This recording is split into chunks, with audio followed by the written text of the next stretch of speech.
প্রিয় সাংবাদিকবৃন্দ, DMP traffic বিভাগ মে 2026 মাসে ব্যাপক তৎপরতা চালিয়ে সড়ক পরিবহন আইন অমান্যকারীদের বিরুদ্ধে 38,284টি মামলা করেছে। এর মধ্যে 672টি মামলা হয়েছে এআই ভিত্তিক এনফোর্সমেন্টের মাধ্যমে।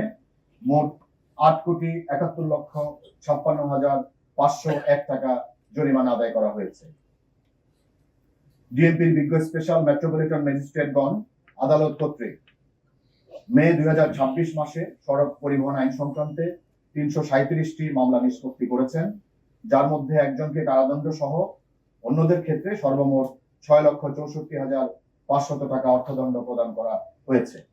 এছাড়া মে মাসে বিজ্ঞ স্পেশাল মেট্রোপলিটন ম্যাজিস্ট্রেটগণ কর্তৃক 5,209টি ফৌজদারি মামলা নিষ্পত্তি করা হয়, যার মধ্যে 5,953 জনকে বিভিন্ন মেয়াদী কারাদণ্ড প্রদান করা হয়েছে এবং সর্বমোট 22,65,400 টাকা অর্থদণ্ড প্রদান করা হয়েছে। প্রিয় সাংবাদিকবৃন্দ, ঈদের ছুটিতে অর্থাৎ 25 মে থেকে 31 মে পর্যন্ত প্রায় জনশূন্য রাজধানীর নিরাপত্তা বজায় রাখতে এবং অপরাধমূলক কর্মকাণ্ড নিয়ন্ত্রণে ঢাকা মেট্রোপলিটন পুলিশ কর্তৃক বর্ধিত টহল, গুরুত্বপূর্ণ পয়েন্টে চেকপোস্ট, অপরাধ প্রবণ এলাকায় বিশেষ অভিযান, গোয়েন্দা নজরদারি এবং সিসিটিভি সহ প্রযুক্তিগত মনিটরিং অব্যাহত রাখা হয়।